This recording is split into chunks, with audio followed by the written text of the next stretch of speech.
Bonjour à tous et bienvenue dans Dimanche en politique. Vous reconnaissez peut-être la place Napoléon. On est à La Roche-sur-Yon, dernière étape de notre tour des grandes villes de la région, à 3 mois maintenant des élections municipales.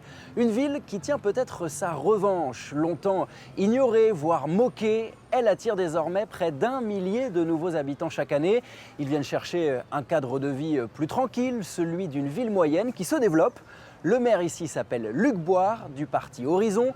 Il aura face à lui une gauche qui espère bien reconquérir son fief vendéen et l'extrême droite également qui monte en puissance. On va parler santé, transport, sécurité, les thèmes qui vous concernent.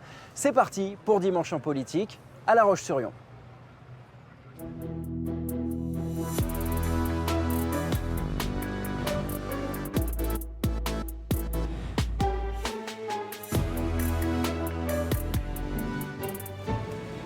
Bonjour Luc Boire. Bonjour, bienvenue à La Roche. Merci beaucoup d'être avec nous. Vous êtes donc candidat à un 3e mandat. Je crois que l'année prochaine, vous aurez 65 ans. J'aurai 65 ans. C'est pas encore l'âge de la retraite, Non. alors visiblement. Pourquoi y retourner? Est-ce qu'il n'y a pas de risque que ce soit le mandat de trop pour vous ici à La Roche-sur-Yon? Les Lyonnaises et les Lyonnais le diront. Hein. Alors pourquoi y retourner? Tout simplement pour continuer et aller jusqu'à l'aboutissement du projet qui nous occupe depuis 2014.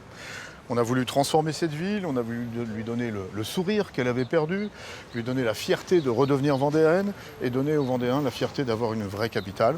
Et c'est ce qu'on est en train de faire. On a transformé cette ville, nous avons investi près de 360 millions d'euros sur les 12 années, mais il nous faut encore poursuivre pour mener le projet jusqu'au bout. En termes de rayonnement, il y a 1 millier de nouveaux habitants chaque année à La Roche-sur-Yon. Néanmoins, on parle beaucoup plus nationalement des Sables-d'Olonne, par exemple en Vendée, que de votre ville. C'est plus la ville phare du département, La Roche-sur-Yon? Les Sables-d'Olonne ont un événement exceptionnel, Le Vendée Globe. le Vendée Globe. Nous n'avons pas le Vendée Globe ici, et La Roche-sur-Yon a toujours été, pendant des siècles, la capitale administrative de la Vendée. Il y a cet héritage. Et il y a toujours cet héritage. À nous de la transformer d'un point de vue bien sûr urbanistique, d'un point de vue social, et puis aussi d'y amener des touristes pour que cette ville soit plus connue. Mais nous ne cherchons pas à être les premiers de la classe. Ce qu'on cherche, c'est à vivre bien, à vivre ensemble, à vivre chez nous. Néanmoins, vous dites 55 000 habitants aujourd'hui et peut-être 70 000 dans les années, les décennies à venir. Elle doit grandir encore comme ça, La Roche-sur-Yon? Vous savez bien, on n'empêche pas la pluie de tomber. La population française vient de plus en plus sur les côtes.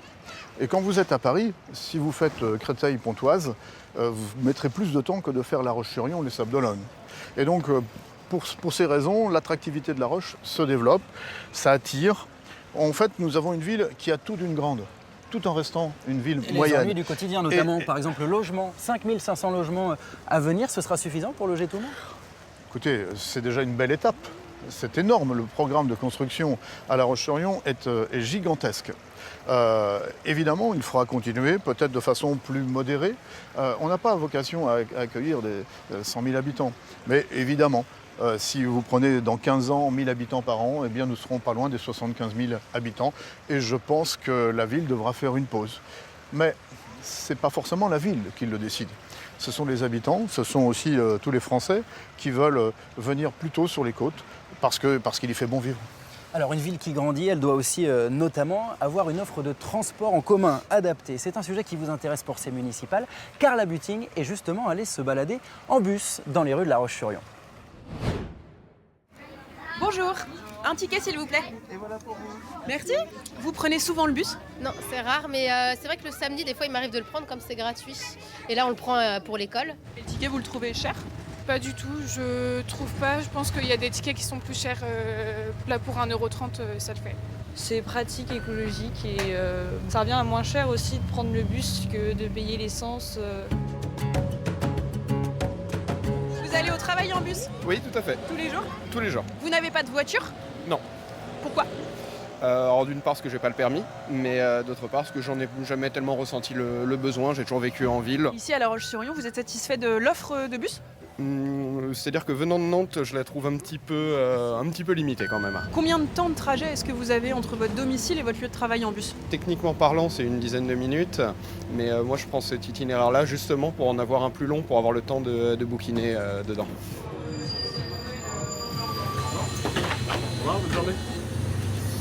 Sur les 2 lignes principales, les bus passent en moyenne tous les quarts d'heure aux heures de pointe, mais sur les autres lignes, c'est plutôt toutes les demi-heures, voire toutes les heures. C'est au cadeau de Noël? Il y en a un qui va être content. Ah oui, je sors beaucoup avec le bus. C'est pratique. Pratique et puis pas de problème de stationnement. Hein. Ils sont ponctuels? Pas toujours, mais enfin ils en sont pour rien, c'est la circulation après. Hein. Quand on dépend du transport, on attend, puis c'est tout. Hein.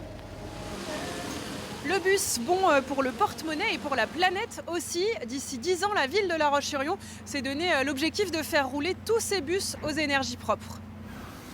Merci Carla. Et je crois qu'il y a 3 bus à hydrogène notamment en circulation dans la ville. Les transports en commun gratuits le samedi, on l'a vu. Ça coûte beaucoup d'argent. Il y a beaucoup de mairies qui hésitent à prendre une telle mesure. Est-ce que le jeu en vaut la chandelle ?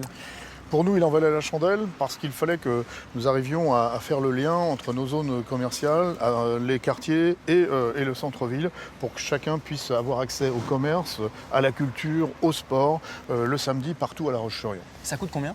À peu près 1 million d'euros chaque année. Est-ce que ça peut être généralisé au dimanche ? Alors c'est une question que nous nous sommes posées. Nous avons fait un test il y a quelques années et puis ça n'a pas du tout été concluant. Les gens ne prenaient pas le bus le dimanche. En revanche, les temps changent, les modes de circulation changent, l'appréhension des déplacements aussi. Il n'est pas dit que d'ici quelques temps, nous ne fassions pas une seconde expérience. En ce qui concerne la voiture, on se rend compte en se déplaçant dans La Roche-sur-Yon que c'est encore une ville vraiment faite pour la voiture. Est-ce que c'est pas anachronique ? Est-ce que ça a vocation à le rester ? La Roche-sur-Yon, je me plais souvent à le dire, c'est une ville rurbaine où on marie le rural et l'urbain. Et nous avons beaucoup de gens qui viennent de Vendée et qui viennent en voiture. Et quand on arrive d'une commune, eh bien, on a envie de venir en voiture et se poser devant le commerce ou devant le stade ou devant... Il y aura toujours des places de stationnement. Il y a toujours des places de stationnement. Pour les Après, voitures. à nous de développer les parkings extérieurs avec des plans multimodaux qui nous permettent de transport multimodal, qui nous permettent d'utiliser des vélos électriques. Nous en avons 360 aujourd'hui en location, d'utiliser du Blablacar, etc., etc. Voilà pour les transports. Nous, on est aussi allé demander aux habitants de La Roche-sur-Yon ce qu'ils pensaient globalement de votre mandat. Regardez. C'est plus la Roche que j'ai connue moi, parce que j'ai quand même un certain âge, mais je trouve que c'est plus agréable quand même. Au niveau de l'école où mes enfants sont, il y a eu plein de choses de faites, rénovation, de la végétalisation de mise en place. C'est une ville qui fait très bon vivre, qui est très très agréable. Ce qu'il a fait pour la ville, c'est pas trop mal. Les améliorations du nouvel hôtel de ville, de recentrer tous les services, ça c'est une bonne idée. La ville de La Roche-sur-Yon, elle est en faillite. Et il continue malgré tout des dépenses complètement éhontées.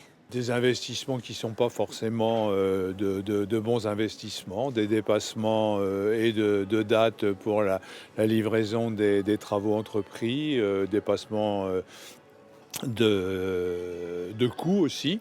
Cet hôtel de ville, pour moi c'est un palais. Il n'y avait pas besoin de faire quelque chose d'aussi élogieux.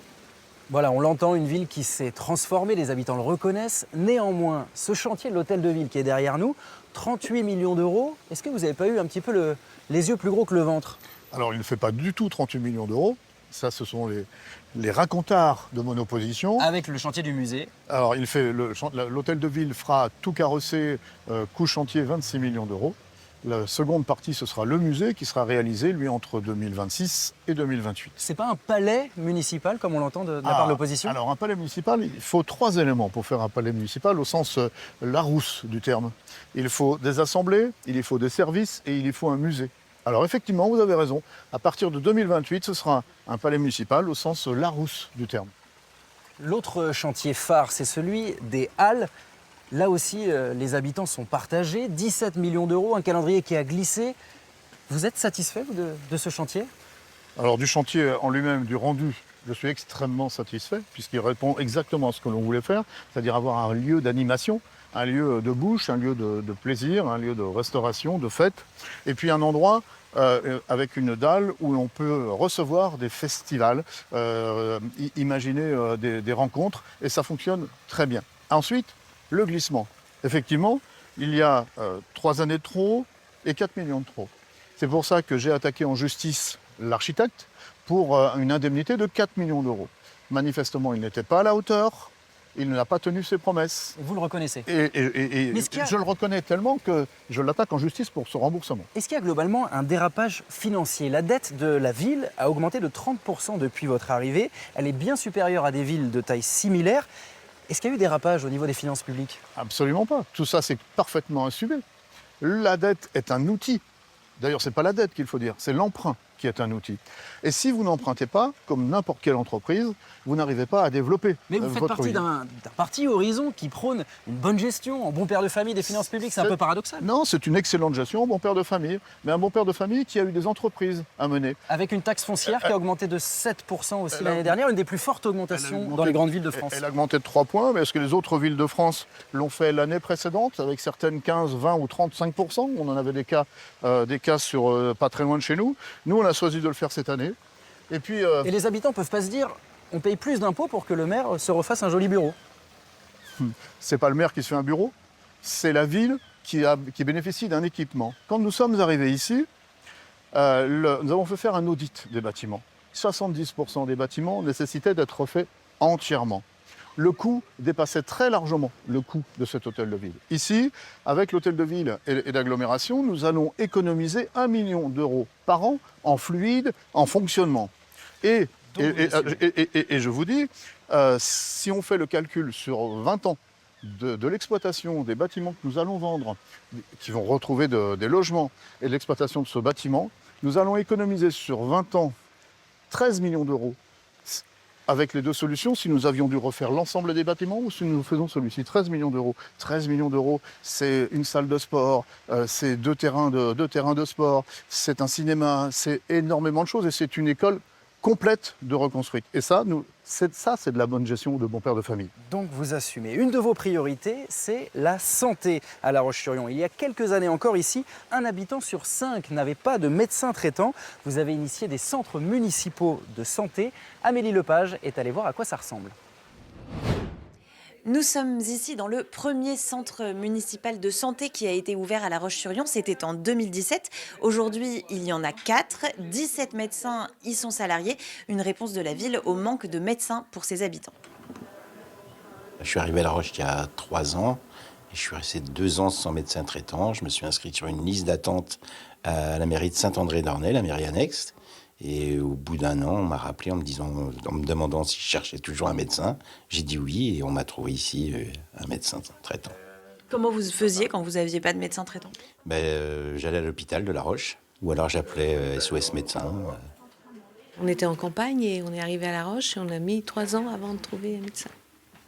Comment vous avez fait ? Je venais sans arrêt au cabinet là et puis petit à petit. Et avant d'avoir un médecin, vous faisiez comment ? On retournait à 15 km chez l'autre médecin qu'on avait. Mais bon, maintenant avec la route, tout ça, ça commençait à plus de 80 ans, ça commence à devenir embêtant quoi. Je me rappelle, il y avait la queue jusqu'à dehors pour pouvoir avoir un rendez-vous. Et puis, on me disait non, c'est pas possible, il y a trop de monde. Mais moi, j'ai insisté. Mon mari aussi, donc on est tranquille maintenant. Ça va. Vous avez des nausées peut-être avec, non ? Des nausées, des vomissements, non ? C'est juste l'appétit, quoi. On est salarié ici, donc c'est vrai qu'on n'a pas tout le côté gestion d'un cabinet libéral qu'on peut avoir quand on est installé à son compte, ce qui fait qu'on n'a pas toute cette charge administrative à gérer en plus de notre travail. On peut se centrer davantage sur vraiment notre cœur de métier, notre profession de médecin. Depuis sa création, 1000 nouveaux patients par an ont pu déclarer le centre municipal de santé comme médecin traitant. Mais selon l'assurance maladie, il reste 6000 habitants à La Roche-sur-Yon qui n'ont toujours pas de médecin traitant.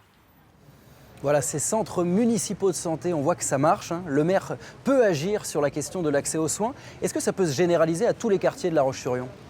Alors, ce que nous avons voulu faire, c'est que chaque quartier puisse avoir une offre de santé, que ce soit des maisons de santé pluridisciplinaires, que ce soit des maisons médicales ou que ce soit des antennes du centre municipal de santé. Il y en a 4 aujourd'hui. Et en fait, l'idée, c'est qu'ils puissent avoir un lieu pour accueillir les médecins partout en ville. Ça coûte combien ? Ça coûte à peu près 700 000 € pour la ville et donc pour les habitants de La Roche-sur-Yon. Les médecins, ils gagnent un petit peu moins qu'en libéral, c'est ça ? Alors, ils gagnent, oui, en fonction des heures qu'ils réalisent. Et évidemment, c'est moins rémunérateur qu'une profession libérale. Alors, votre principal opposant en mars prochain est justement médecin généraliste. Il a 36 ans. Je suis allé à la rencontre de Romain Bossis. C'est le nouvel homme fort de la gauche locale. Bonjour Romain Bossis. Bonjour. Alors vous venez historiquement du Parti Socialiste, mais là vous souhaitez incarner l'union de la gauche pour ces municipales.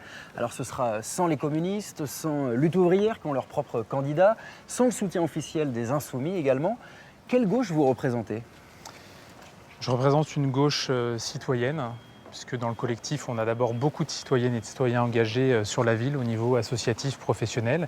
Et puis on a voulu justement trouver cet équilibre entre engagement citoyen et partis politiques de gauche, notamment le Parti socialiste, les écologistes et puis Place publique. Pardon. La gauche a régné sur La Roche-sur-Yon pendant 37 ans, jusqu'en 2014. Qu'est-ce qui ferait finalement qu'aujourd'hui ces électeurs de gauche reviennent vers vous ? La ville de La Roche-sur-Yon, elle a cette histoire humaniste. Elle a ces valeurs qui sont ancrées autour des solidarités, autour de la citoyenneté. Et donc, elle est, je pense, profondément proche de ces valeurs. Et aujourd'hui, je pense qu'il y a réellement une envie de changement sur la ville, de revenir peut-être aux fondamentaux, à ce qui faisait, à ce qui fait aussi la fierté de notre ville. C'est pas un peu une ville qui est de gauche mais qui veut un maire de droite? Il est là depuis 2014, Luc Boire du Parti Horizon. Oui, après, les circonstances en 2020 ont fait que la gauche aussi était divisée au premier tour. Et donc, il y a eu aussi le contexte du Covid avec une faible participation aux élections. Voilà, tout ça a fait que la gauche n'a pas pu à l'époque être aux responsabilités de la ville. Aujourd'hui, on représente ce rassemblement très large de personnalités de gauche, de citoyennes, citoyens, je l'ai dit, mais aussi de personnes qui ne partagent pas forcément toutes nos idées, mais qui en tout cas se retrouvent dans notre méthode, dans notre manière d'envisager l'avenir pour la ville. Et donc vous espérez bien prendre votre revanche. On le voit quand même autour de nous, cette ville, elle s'est transformée, elle s'est modernisée, c'est ce que nous disent les habitants également. Vous partagez quand même ce constat ? Vous savez, moi j'ai grandi à La Roche-sur-Yon, j'y ai fait toute ma scolarité, j'y travaille, donc je l'ai vu évoluer ces 30 dernières années. Elle n'a pas plus évolué en 2014 ou après ou avant que voilà, il y a eu des choses qui ont été faites depuis 15-20 ans. Oui, il y a des choses positives qui ont été faites sur la ville ces dernières années, mais on a peut-être perdu l'essentiel. Je vous le disais tout à l'heure. Le soutien aux associations, l'engagement en faveur des solidarités, la transition écologique aussi, qui est une grande oubliée sur la ville de La Roche-sur-Yon. Puis il y a aussi malheureusement des choses qui sont difficiles. Aujourd'hui, on est rue Clémenceau. On sait que la situation du dynamisme du commerce en centre-ville est compliquée. Donc il y a encore beaucoup de choses à faire sur la ville et c'est ce qu'on s'attellera à faire avec mon équipe si on est aux responsabilités en mars prochain. On vous entend beaucoup critiquer la méthode Luc Boire. Est-ce que ça veut dire que c'est plus difficile d'aller l'attaquer sur le fond que sur la forme ? Non, sur le fond, on a clairement des différences sur la transition écologique, sur la manière faire de la démocratie au niveau local en associant les citoyens, sur les priorités pour les solidarités, pour la santé, pour la sécurité. Mais c'est vrai qu'il y a vraiment une question de méthode. C'est-à-dire comment est-ce que demain, on arrive à faire à l'échelon local réellement avec les besoins des habitants. Et aujourd'hui, il y a beaucoup trop de projets qui arrivent, qui sortent du chapeau, qui sont déjà ficelés, sans que les habitants aient pu donner leur voix sur les projets. Et donc ça, c'est la première chose qu'on changera si on arrive aux responsabilités au mars, c'est d'associer réellement les habitants aux projets qui les concernent. Merci beaucoup Romain Bossis. Merci à vous. Voilà la méthode Luc Boire, que certains disent un peu trop verticale, visiblement. C'est pas la première fois qu'on vous fait ce reproche, vous l'entendez ? Alors, ceux qui me font ce reproche, c'est mon opposition. Mais je l'entends parfaitement. Je ne vais pas décider ce qui se passe à La Roche-sur-Yon avec mon opposition. Il faut un homme fort à la tête de la ville. Un chef, c'est fait pour cheffer, disait Chirac. Et en fait, un chef, il cheffe en ayant pris le soin de consulter la population. C'est quoi consulter la population? C'est en 2021, 22 et 23, les assises des quartiers, 8500 personnes qui sont consultées et qui participent à ces assises. Ce sont les assises de la jeunesse avec 5000 personnes, les assises du transport, 3000, et les assises de l'environnement, on est à peu près dans les mêmes eaux. C'est pas que de la com. Mais non, c'est pas de la com, ce sont des milliers de personnes. Simplement, Vous savez, quand on veut tuer son chien, on l'accuse d'avoir la rage. Et donc c'est tellement facile de ne pas participer aux consultations, puis dire après, il fait sans nous. Alors, voilà, chacun sa façon de voir les choses. Moi, je préfère travailler avec la population. Face à vous, il y aura donc la gauche, mais aussi l'extrême droite, dont les scores progressent à chaque élection ici. Freddy Roy sera candidat de l'UDR, c'est le parti d'Éric Ciotti, soutenu par le Rassemblement national. Il a une question pour vous, je vous propose de l'écouter. Monsieur le candidat maire, bonjour. Vous le savez, depuis l'arrivée à l'Élysée d'Emmanuel Macron, notre pays accueille 500 000 migrants chaque année. La Roche-sur-Yon, pour ce qui nous concerne, a 8% de la population de toute la Vendée. D'où ma question, quel est le pourcentage de migrants qui arrivent en Vendée accueillis dans cette bonne ville de La Roche-sur-Yon? Voilà, je précise que l'immigration, c'est plutôt une compétence de l'État, mais que lui répondez-vous?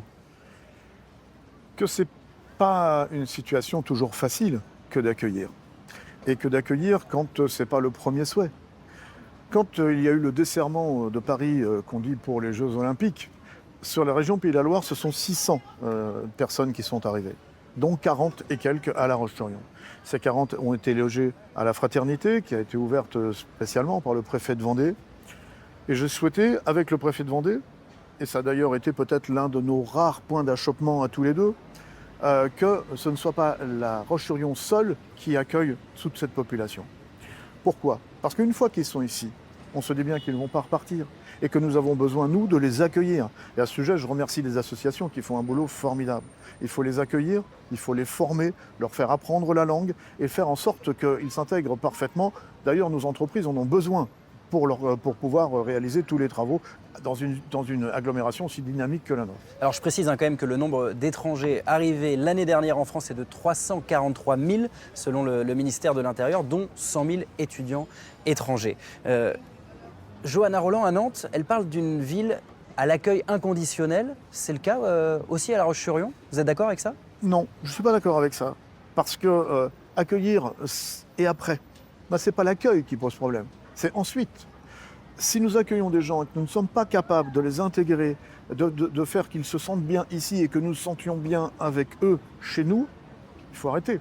Donc le travail, ce n'est pas d'accueillir à tout va, c'est de dire vous venez, vous vous intégrez, on travaille ensemble et puis ensuite tout ira bien.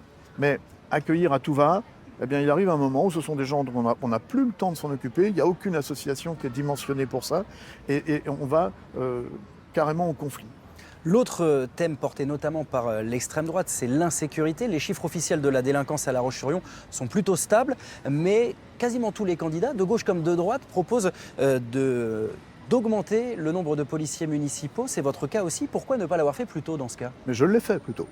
Quand je suis arrivé, les amis de M. Bossis avaient mis 7 policiers municipaux en place. Le candidat de la gauche. Qui n'avaient pas le droit de sortir de leur casernement. Aujourd'hui, ils sont 21. J'ai triplé l'effectif. Et pour doubler à nouveau l'effectif, pour passer à 40, il nous faut d'autres moyens, d'autres lieux. Le commissariat n'est pas assez grand. Et nous avons décidé, avec l'État, avec le ministre de l'Intérieur et avec le préfet, de construire un commissariat commun qui permettra à la fois d'accueillir les policiers nationaux et les policiers municipaux qui seront au nombre de 40. Des policiers nationaux qui regrettent un manque de moyens également récemment ici à La Roche-sur-Yon. Oui, ça c'est la politique de l'État. Je ne vais pas commenter la politique de l'État sur ce plan-là. Ceux qui sont ici font tout ce qu'ils peuvent et ils travaillent beaucoup en collaboration avec nos policiers municipaux et c'est ce que l'on veut, nous, poursuivre avec un centre de surveillance urbaine. Nous allons doubler le nombre de caméras pour pouvoir équiper la ville. Je voudrais savoir comment va se passer une campagne avec un candidat d'extrême gauche, puisque c'est le cas, soutenu par LFI, qui, LFI, demande le désarmement des policiers municipaux. Il n'a pas le soutien officiel de la France Insoumise. C'est avec lui qu'il s'est présenté et qu'il a fait sa primaire. Donc c'est assez facile après de se dédouaner. Et la suppression des caméras de surveillance. Il y a quelque chose qui est incohérent. D'avoir sur sa liste des gens qui avaient encore, il y a quelques jours, sur leur écran Facebook, la police tue, ça peut poser un problème. Dernière question, Luc Boire, avec ce chiffre pour conclure l'émission, 60%. C'était l'abstention au premier tour en 2020, alors époque Covid, certes. Beaucoup d'habitants néanmoins nous disent se désintéresser de la politique. Pourquoi aller voter finalement les 15 et 22 mars prochains? Parce que c'est notre ville, parce que c'est la ville de chacun d'entre nous, parce que c'est notre quotidien, parce que c'est la gestion des écoles, parce que c'est la gestion des EHPAD, parce que c'est la gestion d'espaces publics, parce que c'est celle du sport, c'est celle de la culture, c'est la vie et c'est l'animation de la ville qui est en jeu. Moi, je n'ai pas envie d'une ville qui se tourne vers les extrêmes, que ce soit le parti de Ciotti ou le parti de Mélenchon, ça ne m'intéresse pas. Moi, je veux une ville qui apprenne à vivre ensemble, qui continue à vivre ensemble. Une ville, je vous le disais tout à l'heure, qui sourit, qui a envie de sourire et de s'amuser ensemble. Et c'est une ville comme cela que nous proposons aux habitants de La Roche-sur-Yon et ils viendront voter parce que la période Covid est passée et je suis sûr que la politique locale les intéresse. Merci beaucoup Luc Boire d'avoir répondu à nos questions et merci à vous d'avoir suivi ce numéro spécial de Dimanche en politique. Je vous souhaite de très belles fêtes de fin d'année et une très bonne journée sur ICI Pays de la Loire.